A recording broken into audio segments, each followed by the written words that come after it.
Hi, SA Networking Training Routing Lab 2 Cisco Router Basic Configurations. So in this episode, we will look at how to configure basic configurations on a Cisco router and then enable remote management in a production environment.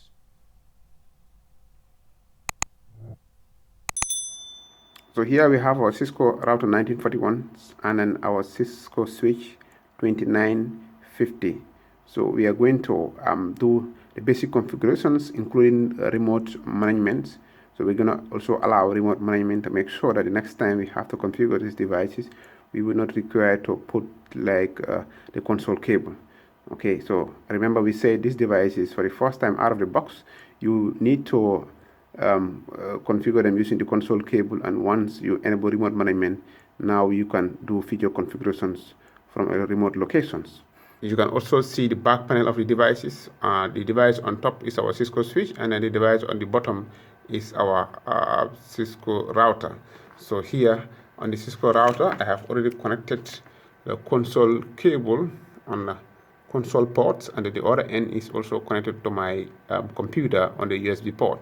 So you can see our Cisco 1941 has two communication ports here, gigabit Ethernet 0/0 and gigabit Ethernet 0/1 here. So we have only two ports for this. Normally routers will not have many interfaces. Okay, so now we are going to connect one cable from our GE 0/0 and the other end to our computer, so that we can test communication between our computer and then the router. So we verify that there is successful communication, and then we can also test the remote management. So this other port is the 0/1. If we need it, we can use it, but for now we are going to use only the 0/0. So I'll take one of my cables here. So you can see these are Ethernet cables. This one is a straight through. This cable, you can have them already made, or you can make them. They are very easy. And on the router on the 0/0, the other end on my computer on the Ethernet port. We launch Minicom right away. Minicom default. Note that this will allow us to access, and I press enter. Press enter again. So here I can see the initial dialog box configuration dialog is launched. So the router has no configuration. So I'll just say no here.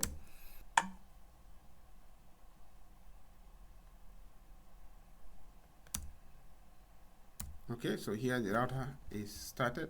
Okay, so before we proceed, I want us to discuss the different configuration modes we have on a Cisco device. So there are three major configuration modes. One is the user exact mode, and two is the privilege exact mode, and three is the global configuration mode. The third one is global configuration mode. So we have other modes like the line mode and controller mode and so on. So right now we are in the user mode. So you can recognize it by seeing or looking at this greater than symbol. So here you cannot do much here in this level.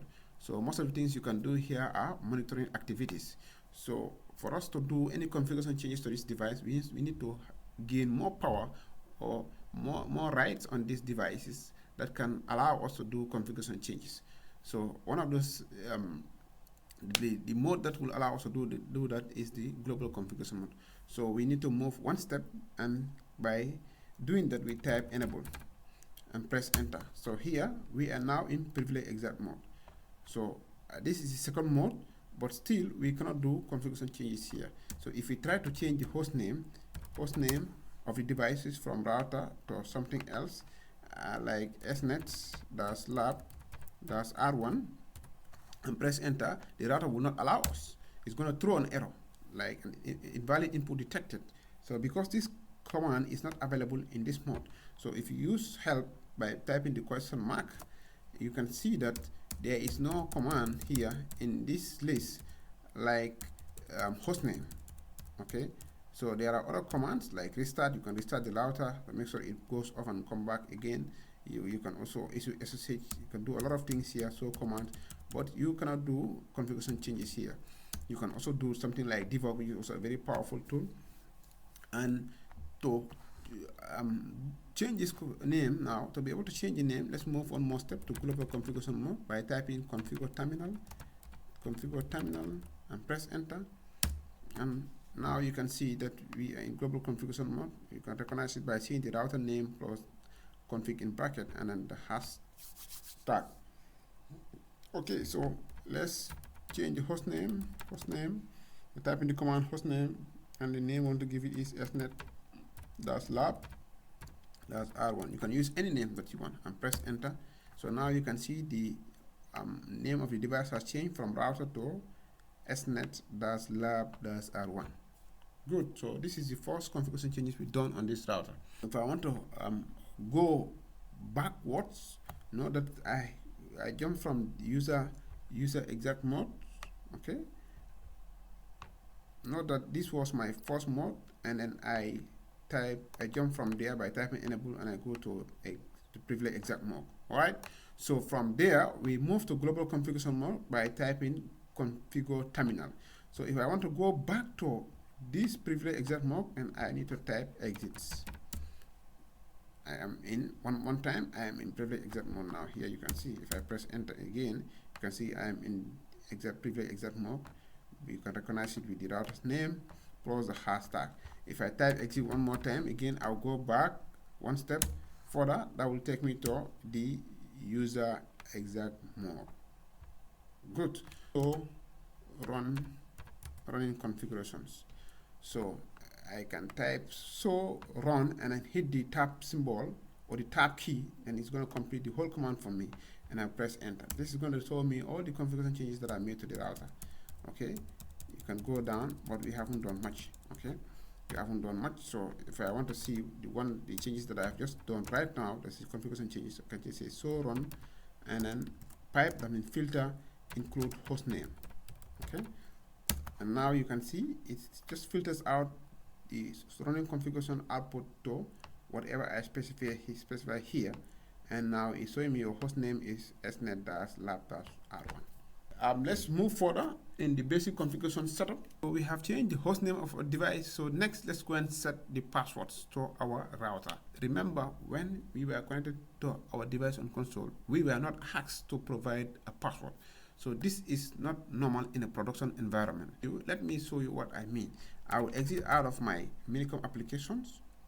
I have closed down my terminal and I reopen it again. So let's try to access our device on console again and verify that no password is set. So I will launch the Minicom and press enter. So you can see I'm right inside the user exit mode. No control password was asked. So now we set the password. To do that, we go to enable mode. Okay, and go to global config line console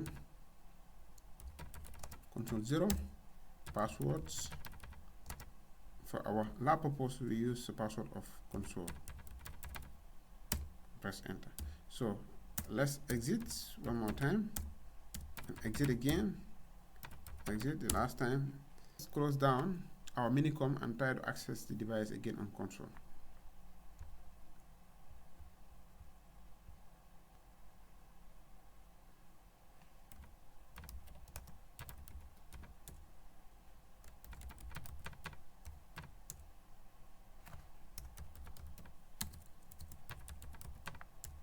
Okay, we launch a Minicom. Now this time we expect a password to be required. Minicom defaults. Press enter. Let's verify. So run.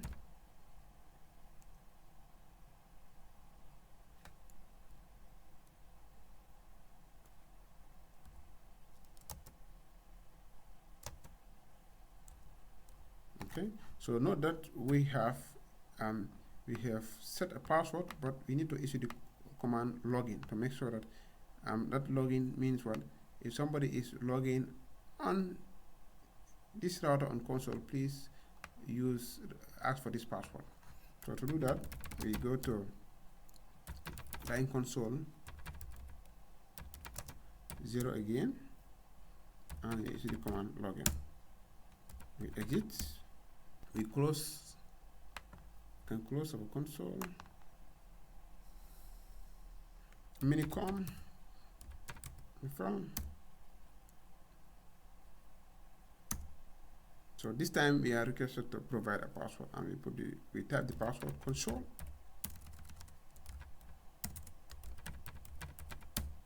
We are right inside the router, and we land on the user mode. So here we jump again to the privilege exec mode. So note that at this point also we should be requested to provide another password. That is, if you're jumping from the user mode to the privilege exec mode. So to set that, we go to global configuration mode and set enable password Cisco. Let's test that. Exit one time, exit another one. We press enter again. We are asked for the console. We put the console password, and we go to privilege exec by typing en, and now we are requested to put the privilege exec password. So let's put the password, just Cisco. Press enter. We are right inside the privilege exec. So going to global configuration mode, no password is required. So this is normal. So run and press enter. Here we have a password, enable password of Cisco. So this is displayed or shown on plain text. So this is not secure. I mean, anybody who was just looking into our configuration right now will know that the password that we use is Cisco, and this is not secure. So you want to make sure that if somebody is looking into this configuration, like if somebody was standing behind me, we'll just see the hash version of this. Okay, so to do that, and then we have to go to configuration mode and say enable service password encryption, and press enter. So we can go and check again. So run. Now you can see the enable password is now hash. So if you go down to the console password, you also see that it's also a hash. But all of them are now hash with a type 7 password. So this is not secured still. So what do we mean here? Let's try to prove that. Okay, let's try to prove that. I will right now copy this password, run a copy it in my browser. I will search for decrypt type 7 passwords. I choose these ones, and I will paste the hash version, and I say submit. So you see the password has been decrypted in just 2 seconds. So here I can see that the password is Cisco. So this is why this type 7 password is not secure. So to fix that, we need to enable or configure a stronger password called the type 5 password. Mods, and say enable secrets, and say Cisco at 123. Okay, at 123, and press enter. So now we display the running configuration, and we want to include only something that has enable. So let's type to go and see if you can decrypt this type 5.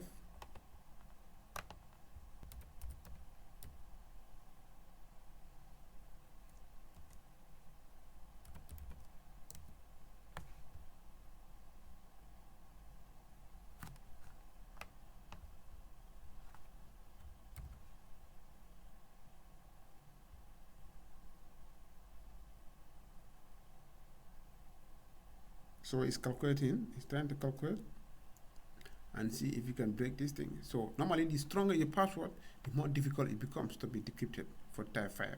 So that is why you are also asked to provide a very strong password, a password combination of numbers, characters, like alphanumeric, capital, small letters, and symbols, so that it's going to be very difficult. So here you can hear my processor is doing very hard work. It's trying to do a lot of calculation to make sure that this is decrypted.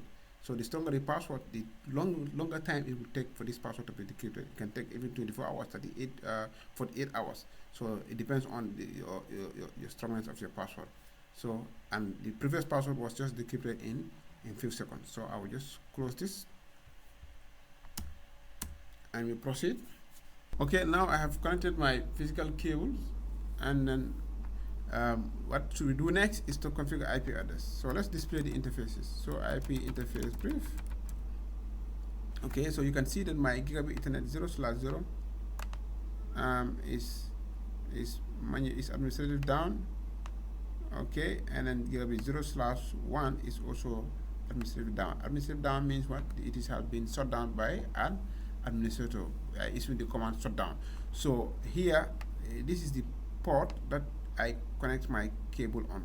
So let's configure that with an IP address and enable the interface. We go to global configuration mode and then interface the 0/0 and IP address 10.0.0.1, subnet mask of 255.255.0 is a /24.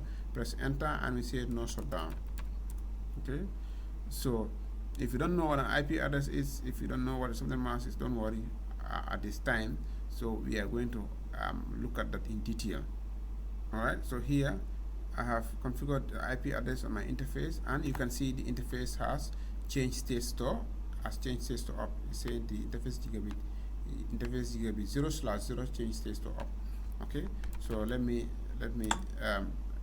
type N there to go back to privilege mode, and we can display the interface status with the command so IP interface brief. And now you can see here it's showing me that 0/0 IP address is 10.0.0.1 and the status is up. The protocol also is up. That means the other end is also up. So here I need to also configure my computer. Let me go to my network settings. Go to wired setup connections, and I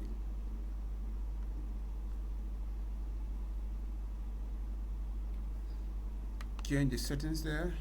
IPv4 right now is on automatic. I will change to manual, and then assign an IP address 10.0.0.2 and a net mask of *24.255.55.0, and the gateway should be the IP address of the router. That's 10.0.0.1. I apply that. Okay, and I exit out of there. So now, if everything is working fine, I should be able to ping from my router to the computer. So from router is 10.0.0.1, I will ping the computer 10.0.0.2. So ping is basically to test if communication is happening between two devices on the network. So I will ping that address, and now you can see I have a success rate of 100%. That means 5 packets were sent and 5 packets were received. So this is showing me there is communication between my computer and my router. Congratulations. So we are good. Okay. So the next thing is we proceed and configure enable remote management. So make sure that we can access our device for configuration from our laptop without connecting a console cable. So now I will go to global configuration mode and enable telnet. To do that, say line VTY 0 to 4, line VTY 0 to 4. So this means you are opening 5 channels from 0 to 4 inclusive. So that means 5 people can log into the device remotely at the same time. So we say password. Let's say the password we want to use here is telnet, and we say login. So if you don't put login command, it will not work. Login, and then password is telnet. Transport input telnet. Good. So now let's open a terminal from our computer and test this connection. Let's launch PuTTY.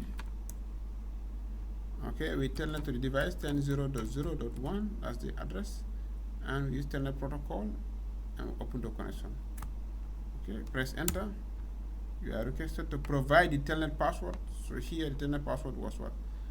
Was telnet. Okay, you can see, right, we are inside the router. As you can see, SNet lab-r1. Okay, if you want, you can jump into the privileged exact mode by providing the password Cisco @123. Okay, you can see we are right inside the privilege mode. So from here we can jump to global configuration mode and do anything we want to do. Okay. All right. So let's exit from there. So note that we have successfully enabled remote monitoring from our computer to the router, but using a telnet protocol. So note that telnet is not very secure.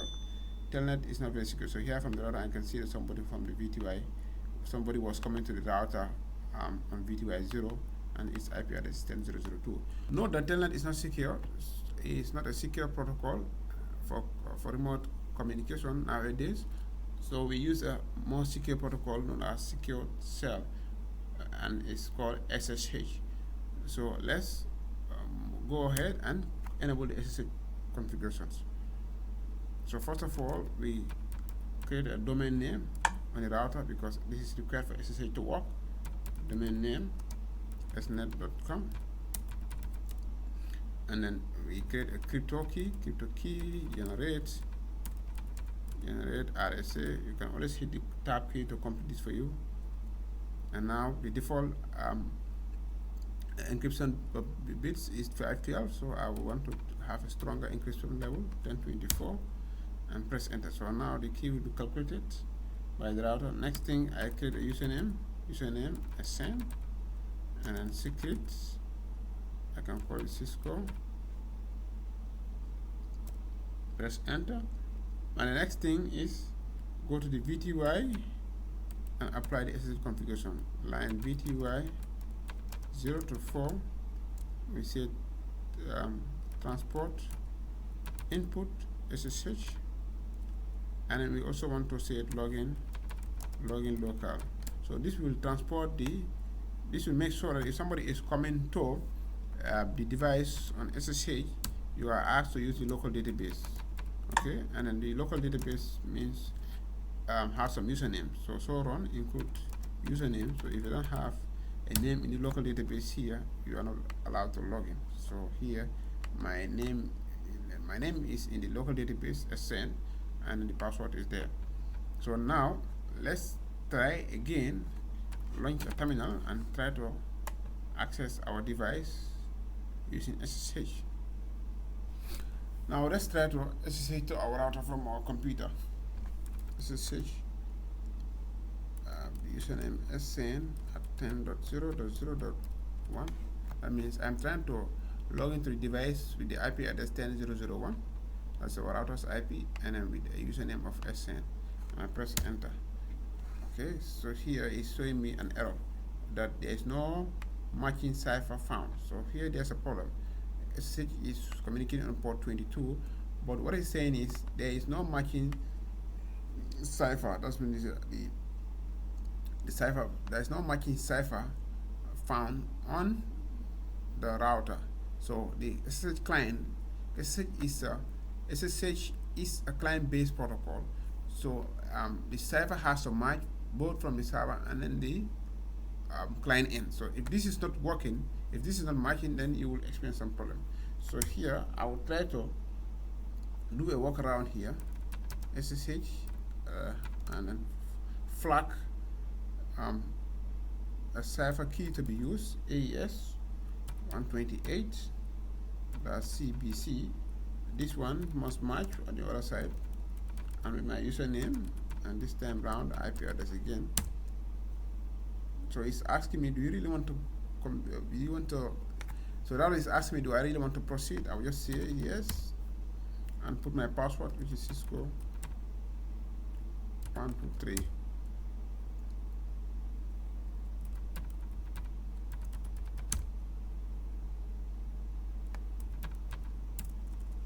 Cisco. Okay, so I'm inside the router on using SSH protocol.